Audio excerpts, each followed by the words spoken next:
Como vai você? Tudo bem? Cleber Soares com mais um vídeo aqui novo no canal. Paz do Senhor Jesus Cristo a todos vocês, meus amados irmãos. Estamos juntos aí mais uma vez com a nossa Bíblia já aberta aqui, livro do Apocalipse, Apocalipse capítulo 3. Nós vamos estar lendo com vocês aí, que é a partir do versículo 14 ao 22. Nós vamos falar a respeito da igreja, de uma igreja, querido, deste livro, sobre a igreja. Ela é a igreja de Laodiceia. Querido, essa igreja, nós vamos falar, mas antes de nós começar a falar, deixa eu te dizer uma coisa, não esqueça de dar o like, de acionar também o sininho, não esqueça de também passar aí para os seus amigos, né, compartilhar e também fazer parte desse canal. Vai ser um privilégio muito grande ter vocês conosco. Lembrando você, querido, que a partir da semana que vem, eu acredito, nós vamos entrar com alguns vídeos novos aí de missões nas ruas. Você que é fã de missões de rua, né? Vem comigo, porque esse canal também é um canal missionário, é um canal de oração e um canal missionário. Presta atenção, por isso que nós estamos sempre falando de missões aqui, falando sobre os falsos profetas, falando sobre as heresias e uma série de coisas que tem aí contra a palavra de Deus. Tudo que é contra a palavra de Deus, querido, nós falamos nesse canal aqui. Viu? Nós estamos aqui nos esforçando para que você vá para o céu, porque eu estou esforçando para ir para o céu, e você também é importante a sua ida para o céu. Então nós vamos nos esforçar juntos. A batalha não é fácil, não tem nada para querer, na verdade. A ida para o céu não é fácil, não. Tá? É por isso que nós temos que nos esforçar, e nada de facilidade, porque no mundo teremos aflições, é a Bíblia que diz. Então, o que diz a igreja de Laodiceia? A igreja de Laodiceia, querido, segundo está escrito no capítulo 3, versículo 14 a 22, era a cidade onde a igreja estava, era uma cidade muito rica, as linhas têxtil, né, onde se fabricavam as melhores roupas, os melhores tecidos, né, e também banco, tinha os melhores bancos, as melhores agências bancárias estavam lá. E tem uma coisa também, querido, que você vai encontrar nessa igreja, nessa região de Laodiceia, que as águas que tinha lá, as águas climáticas, como diz, né? Essas águas eram as águas medicinais. Então, quase que tudo que você precisava, essa cidade oferecia. A cidade da Laodiceia. O que aconteceu com os irmãos daquela cidade? Bom, aí que vem o problema da igreja. Amados, tem muitos pastores aí, muitos líderes religiosos que têm passado por essa situação, você sabia? Às vezes por causa do nível dos membros da igreja, né? Eles têm algumas dificuldades, porque as pessoas estão mais preocupadas com o lado financeiro. E realmente, né, a riqueza não tem nada de anormal, não é? Você não pode perder a salvação por causa da riqueza. Mas o que estava acontecendo na Laodiceia foi isso. Acontece que a própria carta chamou a atenção, querido. Quando nós observamos, quando ele fala, quando João descreve essa carta dizendo a respeito dessa igreja, dos irmãos que estavam lá, dessa comunidade cristã que estava ali, chegou a dizer o seguinte: olha, vocês precisam de tomar uma atitude. Vocês precisam de ser quente ou frio. Sabe, porque ser frio, já esfriou, não tem jeito mais, né? Porque as águas, ele estava fazendo uma comparação, simbologia com as águas de lá, irmão, que as águas eram especiais, né? Então ele estava dizendo, vocês têm que ser quente ou frio, né? Porque se for morno, vomitar-te, aí está escrito aqui, ó. Olha aqui você vê, está escrito aqui, querido, quando você começa a ler, você vai ver que ele está dizendo assim, ó, assim porque és morno e não és frio, nem quente, vomitar-te da minha boca, está no versículo número 16. Não é quente nem é frio, morno, vomitar-te, o próprio João escrevendo dentro da palavra do nosso Senhor Jesus Cristo, avisando essa igreja. Irmãos, vocês precisam de tomar uma atitude. Não, ele diz, a carta é isso, vocês precisam de tomar uma atitude, tomar vergonha na cara, e vocês precisam de rever os seus conceitos. Aí ele próprio dizendo assim, olha, eu até aconselho a vocês que compre colírio. Irmãos, olha que coisa, que compre colírio, porque vocês são pobres.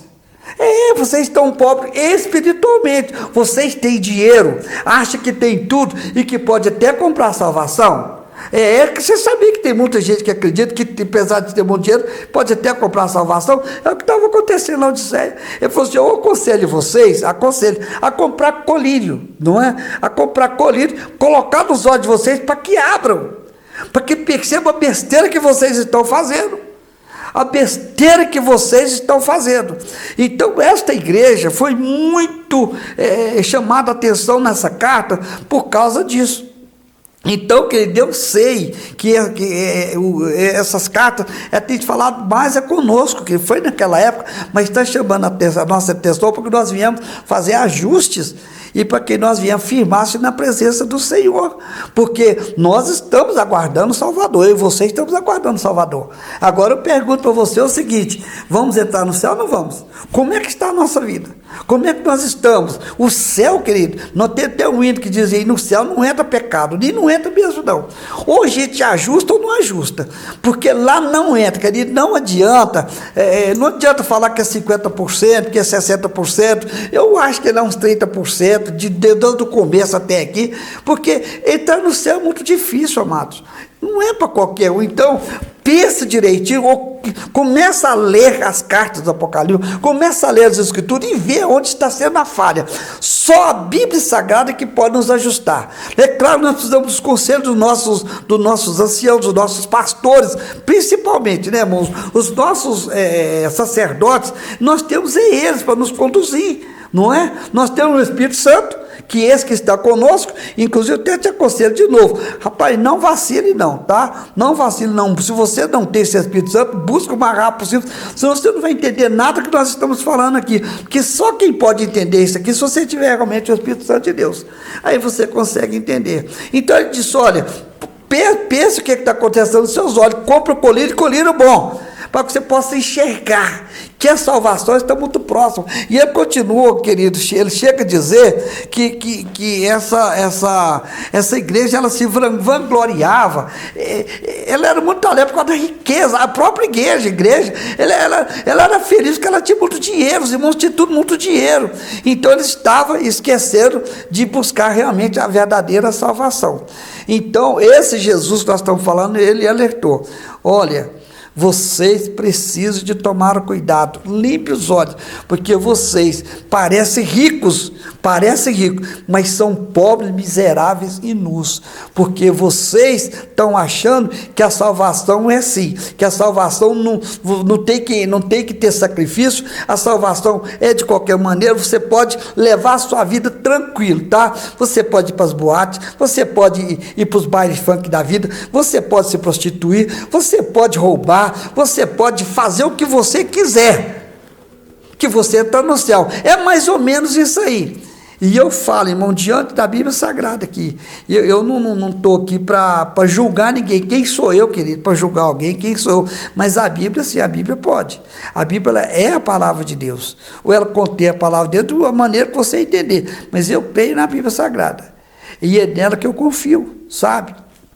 Porque o Espírito Santo me iluminou e eu entendi que ela é a santa palavra, a santa genuína palavra de Deus, de Gênesis a Apocalipse, viu? De Gênesis a Apocalipse, tá? Eu tenho uma Bíblia aqui que tem também, são 7 livros apócrifos. Nós já falamos sobre esse livro em outros estudos passados, você pode dar uma olhada lá que você vai encontrar que nós já falamos sobre esses livros apócrifos, viu? Eles não estão no canão na igreja, das escrituras dos 40 homens que foram escolhidos, né, para descrever as escrituras, foram ver que naquele período dos 400 anos que Deus calou sem falar com o povo, e entrou uma turma e andou escrevendo algumas coisas e colocando entre as linhas da Bíblia, né, nos meios da Bíblia. Então esses livros nós chamamos de apócrifos. Deus não estava falando com a humanidade durante 400 anos. Então nesse período entrou os apócrifos, onde foi retirado, porque se Deus não falou, por que tem que ter os livros? Deus não falou com os homens, está lá, Deus ficou calado durante 400 anos, então ele ficou calado. Ele voltou, já com Jesus, que lá no Evangelho de Mateus, ele voltou, inclusive voltou lá, ainda no Zacarias, né? Ele voltou lá, com João Batista, ele estava lá, e lá ainda estava saindo do Velho para o Novo Testamento. Essa mudança aí aconteceu lá. Por isso que eu estou te falando, tem que haver uma mudança, que depois de Jesus para cá essas coisas mudaram, querido. O Jesus não mudou, não, ele é o mesmo. Ele guardou todos os mandamentos. E agora cabe a nós também seguir de Gênesis a Apocalipse, menos os livros apócrifos, não é? Deus abençoe a sua vida. Que Deus te guarde, queridos e amados irmãos, até o próximo encontro. Estamos juntos. Fiquem na paz do Senhor.